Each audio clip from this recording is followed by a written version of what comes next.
नमस्कार दोस्तों, जैसे कि आप जानते हैं भारत के 4 पवित्र धाम बद्रीनाथ, द्वारिका, रामेश्वर और पुरी का महाप्रभु जगन्नाथ धाम ये वही स्थान है जहां कहा जाता है कि कलयुग की भगवान स्वयं निवास करते हैं।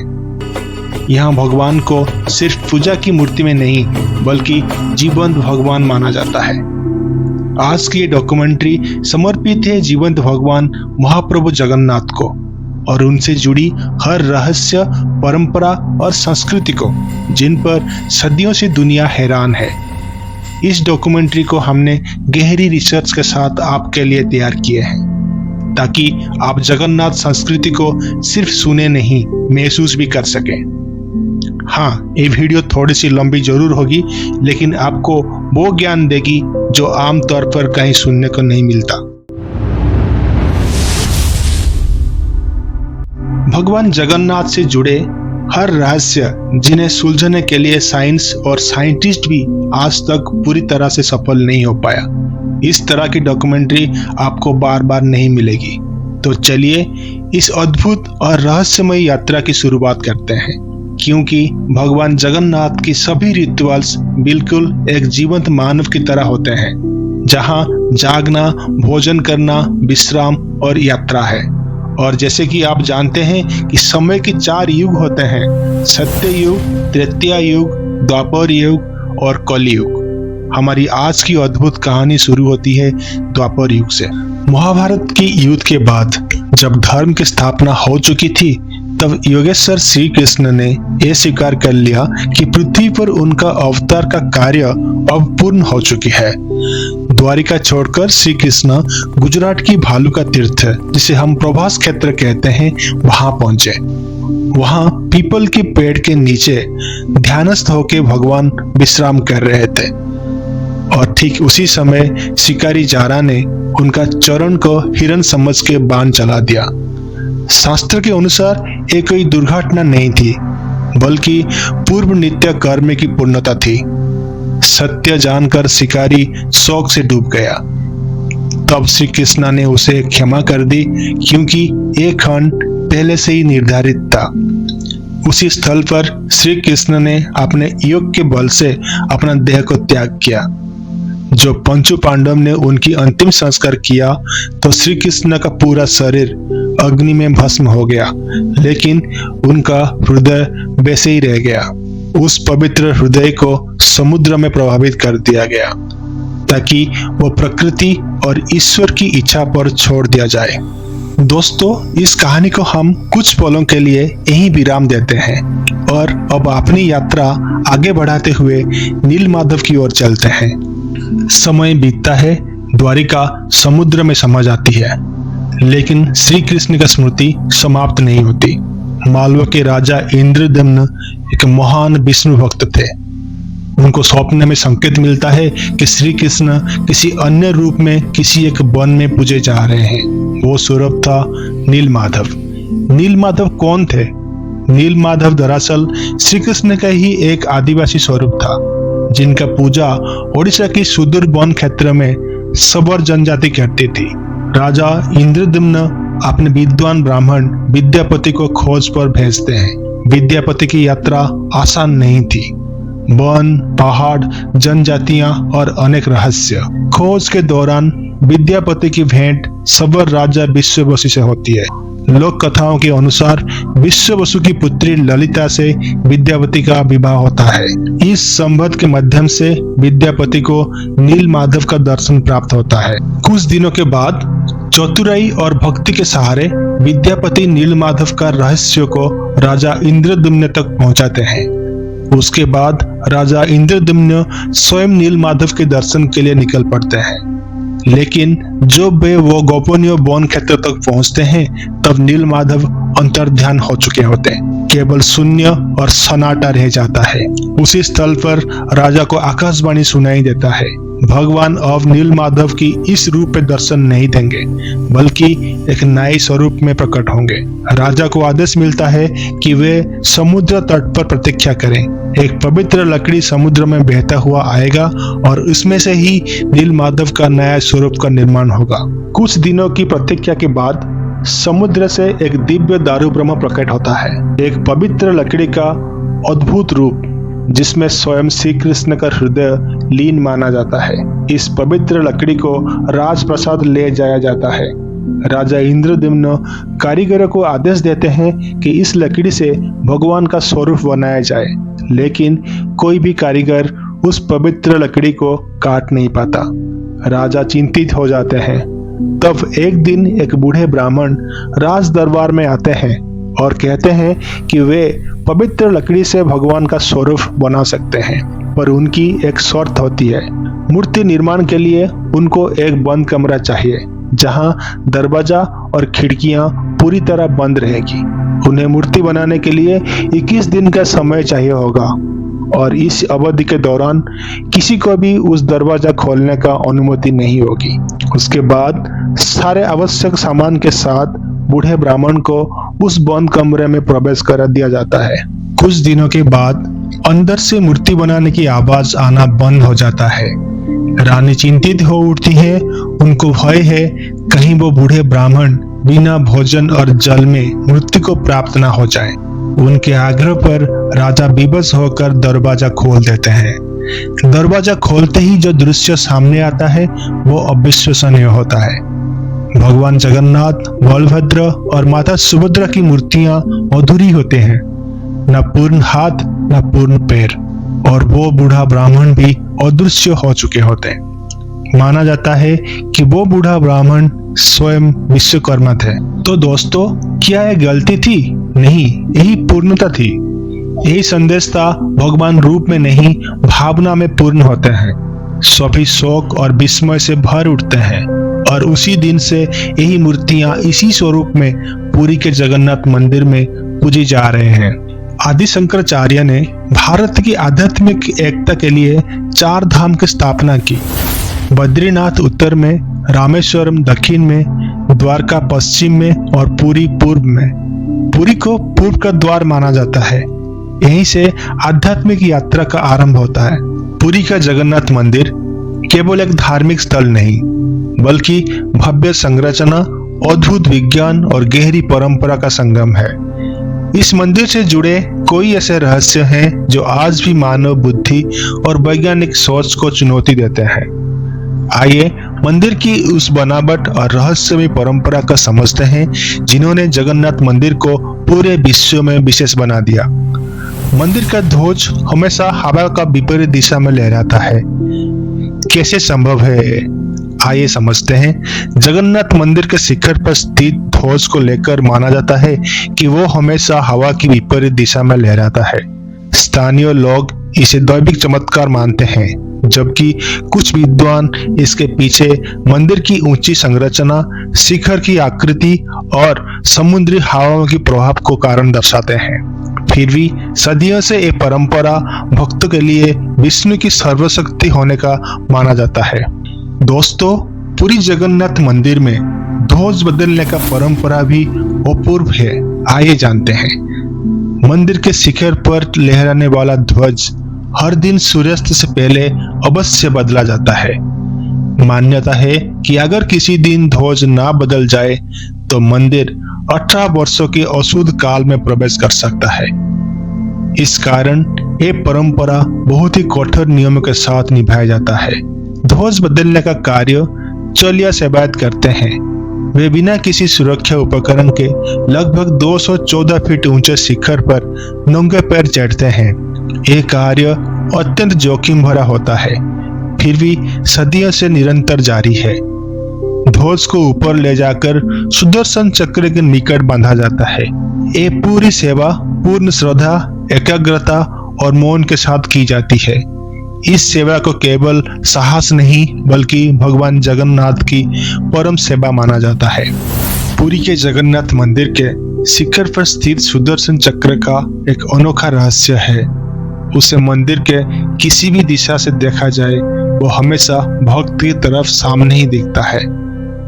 इससे भक्तों का विश्वास और भी गहरा होता है कि भगवान जगन्नाथ हर दिशा से हर भक्त पर अपना दृष्टि रखते हैं।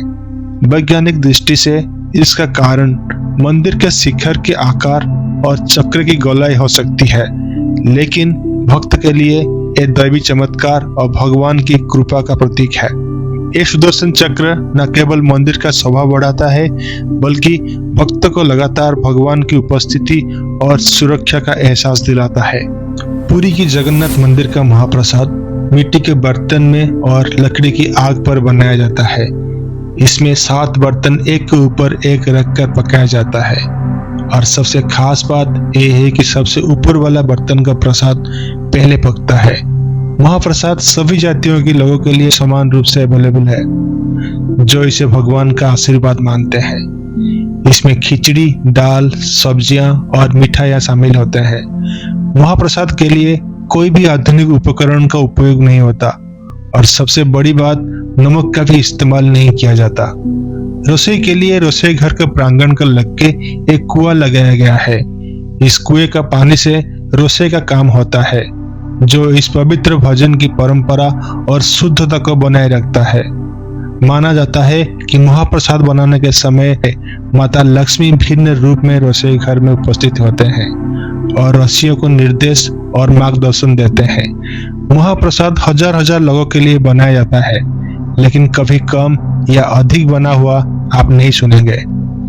ये भक्ति और दैवी कृपा का एक अद्भुत प्रतीक है, जो भक्तों के लिए एक आध्यात्मिक अनुभूति बनाता है। पुरी के जगन्नाथ मंदिर के ऊपर पक्षियों का ना बैठना और विमान का ना उड़ना एक प्राचीन रहस्य और मान्यता है। भक्त के लिए इसका धार्मिक अर्थ है कि मंदिर के ऊपर भगवान जगन्नाथ का वाहन गरुड़ का उपस्थिति है, जो पक्षियों को और विमानों को वहां से दूर रखता है। वैज्ञानिक दृष्टि से भी इसका कारण समझा जाता है। मंदिर की भव्य संरचना और ऊंचाई पर तेज हवा का प्रभाव इस स्थान को पक्षियों और विमान के लिए अनुकूल नहीं बनाता। आज के समय में सुरक्षा के कारण इस क्षेत्र को आधिकारिक रूप से नो फ्लाइंग जोन घोषित किया गया है, ताकि मंदिर और भक्तों की सुरक्षा सुनिश्चित हो। नवकलेवर श्री जगन्नाथ मंदिर पुरी की सबसे पवित्र और रहस्यमय परंपरा है। नव का अर्थ होता है नया और कलेबर का मतलब होता है शरीर। इसका अर्थ हुआ भगवान जगन्नाथ, बलभद्र और माता सुभद्रा का नया शरीर धारण करना। नव कलेबर तब होता है जब आषाढ़ महीने में 2 अमावस्या पड़ती हैं, जिसे अधिक आषाढ़ कहा जाता है। ये घटना लगभग 12 से 19 साल में एक बार होती है। इस पवित्र क्रिया के दौरान पुराना विग्रह को बदलकर नए नीम दारू ब्रह्म के विग्रह बनाया जाता है। इस प्रक्रिया में बहुत ही कठोर निर्णय होते हैं। विशेष सेवायत, जिन्हें वन जगह यात्रा कहते हैं, जंगल जाकर पवित्र नीम वृक्षों की चुनाव करते हैं। वृक्षों के चुनाव के लिए शास्त्र में बताए गए विशेष लक्षणों देखी जाती हैं। नवकलेबर का सबसे गंभीर और रहस्यमय पहलू है ब्रह्म पदार्थ का स्थानांतरण। माना जाता है कि पुराना विग्रह से दिव्य पदार्थ को नए विग्रह में स्थापित किया जाता है। यह कार्य गहरी रात में पूरी गुप्तता के साथ की जाती है। इस कार्य के दौरान पूरी तरह अंधेरा होता है और चुने हुए दैत्यपति सेवायत की आंखों में भी पट्टी बांधी होती है। इस समय पूरी तरह से पूरी शहर की बिजली भी काट कर दी जाती है। क्या कोई ब्रह्म पदार्थ को देखकर जीवित रहा है? ये प्रश्न अक्सर पूछे जाते हैं। लोक मान्यता के अनुसार जिसने देखने की कोशिश की उसकी आंखों की रोशनी चली गई, जिसने नियम तोड़ा वो बीमार पड़ गया। आखिर सच क्या है? नवकलेवर ये संदेश देता है कि शरीर नश्वर है, लेकिन आत्मा शाश्वत है। यही कारण है कि श्री जगन्नाथ को मृत्युंजय और जीवन की प्रतीक के रूप में देखा जाता है। आषाढ़ पूर्णिमा के दिन भगवान जगन्नाथ, बलभद्र और सुभद्रा को 108 कलशों के पानी से स्नान किया जाता है। यह स्नान इतना विशाल और विशेष माना जाता है कि ऐसी मान्यता है कि इसके बाद भगवान को बुखार हो जाता है, ज्वर हो जाता है। इसी कारण भगवान 15 दिन तक भक्तों को दर्शन नहीं दे पाते। इस अवधि को अंगसार काल कहा जाता है। अक्सर प्रश्न उठता है कि कोई मूर्ति कैसे बीमार हो सकता है, लेकिन मान्यता के अनुसार यह मूर्ति नहीं बल्कि एक जीवन सत्ता की पूजा होती है। इन 15 दिनों के दौरान वैद्य भगवान को औषधि देते हैं, विशेष काढ़ा तैयार किया जाता है और मंदिर में एक अलग सन्नाटा छा जाता है। यही परंपरा दिखाता है कि भगवान भी वही अनुभव करते हैं जो उनका भक्त करता है। पूरी जगन्नाथ रथ यात्रा भारत की सबसे प्राचीन और विशाल धार्मिक यात्रा में से एक है। हर साल आषाढ़ मास की शुक्ल पक्ष की द्वितीय तिथि को ओडिशा के पुरी शहर में ये यात्रा आरंभ होती है। इस यात्रा में भगवान जगन्नाथ, उनके बड़े भाई बलभद्र और बहन सुभद्रा अपने मंदिर से निकलकर गुंडीचा मंदिर तक जाते हैं, जिसे उनकी मौसी का घर माना जाता है। इस यात्रा का सबसे विशेष आकर्षण होता है 3 विशाल रथ। भगवान जगन्नाथ का रथ नंदीघोष, बलभद्र का रथ तालध्वज और सुभद्रा का रथ दर्पदलन के नाम से जाना जाता है। ये रथ हर साल नया लकड़ी से बनाए जाते हैं, बिना किसी किले या लोहे का इस्तेमाल के। हर रथ के अपना अलग अलग पहचान और आध्यात्मिक महत्व होता है। रथ यात्रा के दिन लाखों श्रद्धालु रथ की रस्सी को खींचते हैं। ऐसा माना जाता है कि रथ की रस्सी खींचने से जन्म जन्म के पाप नष्ट हो जाते हैं और मोक्ष का मार्ग प्राप्त होता है। यही एक ऐसा अवसर होता है जब भगवान जगन्नाथ अपने गर्भगृह से बाहर निकलकर भक्त को दर्शन देते हैं, बिना किसी जात पात या भेदभाव के। गुंडीचा मंदिर पहुंच के भगवान वहां 7 दिनों तक निवास करते हैं, जिसे गुंडीचा यात्रा कहा जाता है। इस पूरी यात्रा का एक गहरा दार्शनिक अर्थ भी है। रथ को मानव शरीर, रस्सी को प्रेम और भक्ति और भगवान को जीवन के परम लक्ष्य का प्रतीक माना जाता है। यह यात्रा सिखाती है कि ईश्वर स्वयं अपने भक्त के पास आते हैं। पूरी जगन्नाथ रथ यात्रा सिर्फ एक धार्मिक उत्सव नहीं, बल्कि भक्ति, समानता और भारतीय संस्कृति की जीवंत प्रतीक है। इसीलिए इसे देखने और अनुभव करने के लिए पूरी दुनिया से लोग पुरी आते हैं। भविष्य मालिका ओडिशा की एक प्राचीन और रहस्यमय ग्रंथ माना जाता है, जिसमें भविष्य से जुड़ी घटनाओं का वर्णन मिलता है। ऐसी मान्यता है कि इस ग्रंथ में कलयुग के आने वाले समय, सामाजिक परिवर्तन, राजनीतिक उथल पुथल, प्रकृति की आपदाओं और आध्यात्मिक पतन के बारे में भविष्यवाणी लिखी गई है। इसकी संबंध विशेष रूप से श्री जगन्नाथ मंदिर के संस्कृति और ओडिशा का धार्मिक परंपरा से जुड़ा है। मान्यता के अनुसार भविष्य मालिका को भगवान जगन्नाथ की पंचशाखा परंपरा के महान संत कवि अच्युतानंद दास ने लिखा था। अच्युतानंद दास 15वीं से 16वीं शताब्दी के प्रसिद्ध ओडिशा के संत और पंचशाखा के प्रमुख स्तंभ माने जाते हैं। उनका गहरा संबंध पुरी के जगन्नाथ मंदिर और वैष्णव भक्ति की परंपरा से था। भविष्य मालिका में ऐसे युग का उल्लेख मिलता है।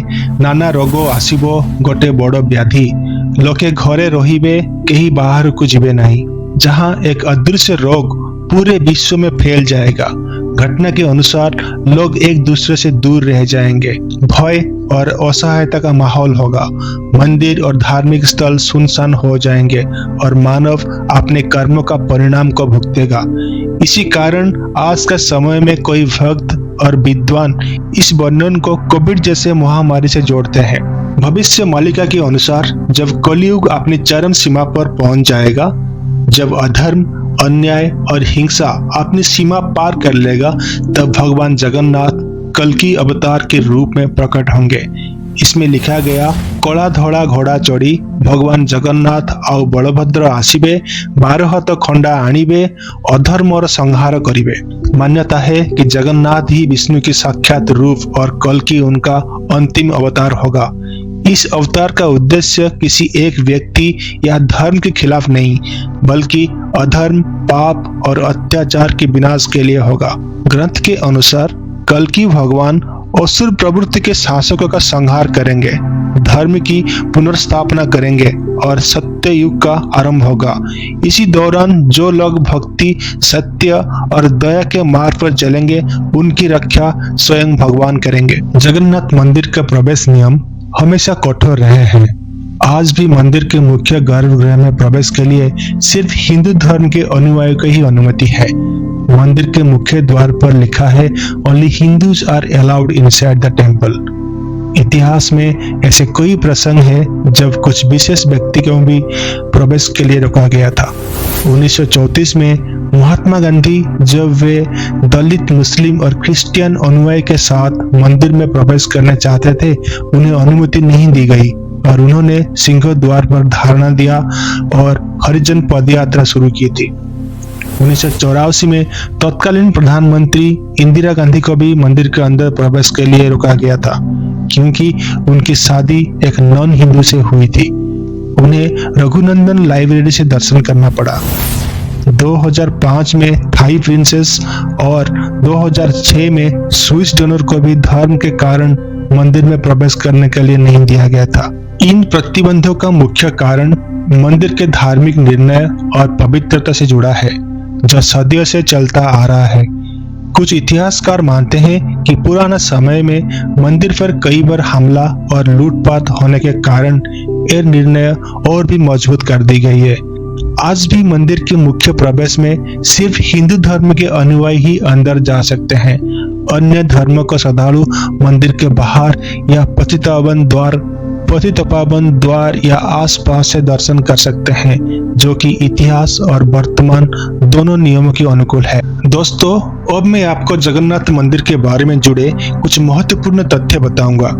पुरी का श्री जगन्नाथ मंदिर ईस्टर्न गंगा डेंसिटी के प्रतापी राजा अनंत वर्मन चड़गंगा देव ने लगभग 1078 से 1147 एडी के बीच शुरू किया था और उन्होंने मंदिर का मुख्य गर्भगृह भी बनाया था। मंदिर का बाकी का कार्य और फाइनल कंप्लीशन अनंग भीमदेव तृतीय के समय हुआ था, यार्ली 1200 में, जिन्होंने टेम्पल रिचुअल्स को ऑर्गेनाइज किया और लॉर्ड जगन्नाथ को राज्य का राज्य देवता भी घोषित किया। आगे चलकर गजपति राजाओं ने मंदिर को भूमि दान, सोने चांदी आभूषण, अन्न दान, अन्न प्रसाद और डेली सेवाओं के लिए लगातार दान दिया। मंदिर की सेवा और मेंटेनेंस को स्ट्रॉन्ग बनाया। मुगल समय में कुछ मुगल सूबेदार ने राजनीतिक शांति बनाए रखने और प्रोटेक्शन के लिए मंदिर से संपर्क रखा, पर डायरेक्ट लार्ज डोनेशन का रिकॉर्ड लिमिटेड है। मराठा शासन 18वीं शताब्दी में मंदिर के रक्षा और कल्चरल एक्टिविटीज में योगदान दिया। इसी प्रकार जगन्नाथ मंदिर पुरी न सिर्फ एक मंदिर है, बल्कि भारतीय संस्कृति, आस्था और परंपराओं की एक जीवंत प्रतीक है। इसका समृद्धि इतिहास, अद्भुत रीति रिवाज और विशाल भक्ति परंपरा हर श्रद्धालु के मन में श्रद्धा और आदर का भाव जागती है। जगन्नाथ मंदिर का गौरव और महत्व युगों युगों तक भक्ति की और एकता की संदेश देता रहेगा। अगर आपको यह जानकारी पसंद आए हो तो कृपया कमेंट करके अपने विचार साझा करें और ऐसे ही ऐतिहासिक और धार्मिक विषयों के लिए हमारे चैनल को सब्सक्राइब करना ना भूलें। जय जगन्नाथ।